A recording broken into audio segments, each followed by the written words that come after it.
Salam jumpa kembali dalam Apologetika Kristen Indonesia, mencerahkan dan menerangi, dengan judul Kehilat Farisi Menggugat, Paulus Rasul Palsu. Sahabat Embassy yang baik hatinya, akhir-akhir ini berkembang pengajaran yang menolak Paulus sebagai Rasul Kristus. Ia dituding sebagai rasul palsu yang mengangkat dirinya sendiri dan bukan diangkat oleh Kristus. Hal ini disebabkan oleh ketidakmampuan mereka dalam memahami surat-surat Rasul Paulus yang mereka anggap bertentangan dengan apa yang Yesus lakukan. Misalnya Yesus sunat, sedangkan Paulus mengajarkan sunat lahiriah tidak penting. Yesus mengkonsumsi makanan-makanan kosher atau halal, sedangkan Paulus mengajarkan boleh makan apa saja, dan seterusnya.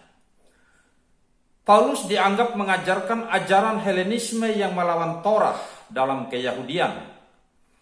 Bagaimana mungkin Paulus dituding mengajarkan paham Helenisme, sementara dia sendiri terlahir sebagai asli Yahudi dari suku Benyamin dan disunat pada hari ke-8. Kita ini tidak mungkin lebih Yahudi daripada Rasul Paulus. Bertolak dari kebingungan inilah akhirnya mereka tiba pada kesimpulan yang salah, bahwa Paulus tidak benar. Ia adalah rasul palsu yang merusak ajaran Torah. Sahabat Embassy, benarkah demikian? Jika ini benar, maka implikasinya adalah sebagian besar tulisan-tulisan Paulus dalam Perjanjian Baru harus ditolak juga.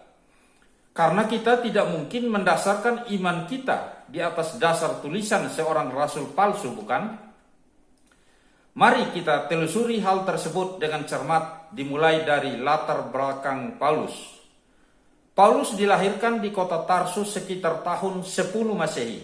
Dibesarkan di Yerusalem di bawah asuhan Rabi Gamaliel yang sangat terkenal dan disegani pada masanya. Kisah Para Rasul 22 ayatnya yang ketiga, yang demikian bunyinya. Aku adalah orang Yahudi, dilahirkan di Tarsus, Kilikia, tetapi dibesarkan di kota ini, maksudnya di Yerusalem. Di bawah pimpinan Gamaliel, aku dididik dengan teliti sesuai dengan ketepatan hukum Taurat, para leluhur, untuk menjadi seorang yang giat bagi Elohim sama seperti kamu semua pada hari ini. Sebagai seorang murid yang sangat terkemuka, Paulus begitu ahli dalam hal-hal yang terkait keyahudian, dan ia berkembang menjadi musuh utama kekristenan yang belum lama lahir, yang dianggapnya sebagai perusak hukum Taurat. Karena itu kekristenan layak diberangus, kekristenan layak dibinasakan.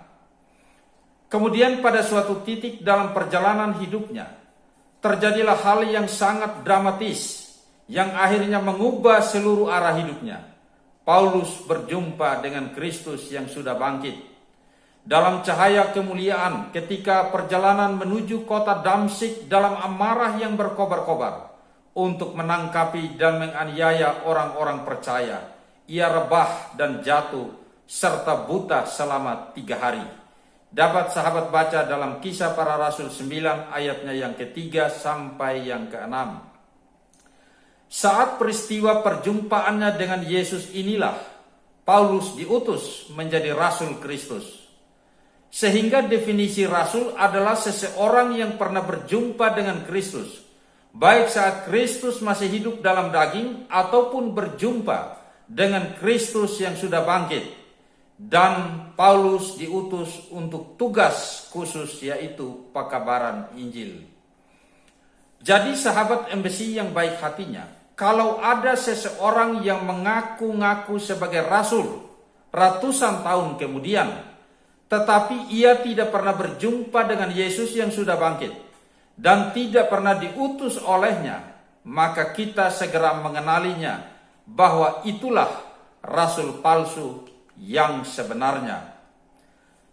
Pada waktu yang bersamaan di tempat yang berbeda, ketika Paulus sedang berjumpa dengan Kristus yang sudah bangkit, Tuhan berbicara kepada Ananias bahwa Paulus adalah alat pilihan baginya untuk berbicara kepada raja-raja berbicara kepada bangsa-bangsa lain, berbicara kepada orang-orang Yahudi tentang kabar baik pengampunan dosa. Kisah Para Rasul 9 ayatnya yang ke-15 dan yang ke-16. Hal ini sudah merupakan petunjuk yang kuat bahwa Paulus tidak mengangkat dirinya sendiri, melainkan dikonfirmasi oleh hamba Tuhan lainnya.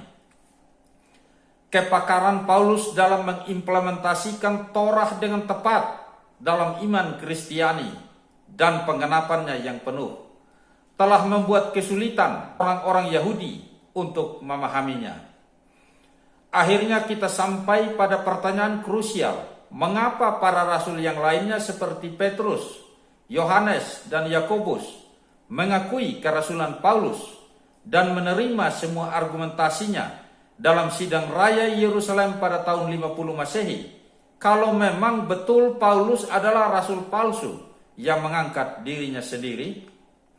Bagi saya, daripada saya percaya kepada statement murahan sekte Farisi Kristen anti Paulus, saya lebih baik percaya kepada sikap para rasul yang adalah fondasi gereja yang mengakui keabsahan kerasulan Paulus.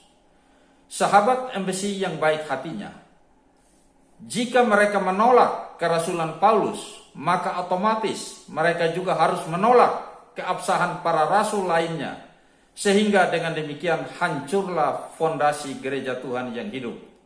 Efesus pasal 2 ayat 20 berbunyi, yang dibangun di atas dasar para rasul dan para nabi. Apa yang dibangun di atas dasar para rasul dan para nabi? Yaitu gereja Tuhan yang hidup, dengan Yesus Kristus sebagai batu penjurunya. Karena itu menolak kerasulan Paulus dan keabsahan surat-suratnya sama dengan penolakan kepada para rasul yang diangkat oleh Kristus.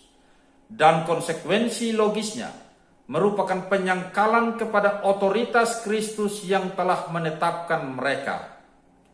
Menolak otoritas Kristus sama dengan anti-Kristus. Hanya mereka yang diterangi hatinya dan yang dipimpin oleh Roh Kudus yang mampu memahami surat-surat Paulus dalam kerangka kasih karunia Kristus. Sahabat embassy yang baik hatinya, demikianlah penjelasan kami dalam episode ini. Sampai jumpa dalam kesempatan lainnya. Silakan di-subscribe supaya Anda mendapatkan pemberitahuan bila ada video-video lainnya. Damai sejahtera menyertai kamu sekalian yang berada di dalam Kristus Yesus. Salom lekulekem aser bamasia Yesua. Amin.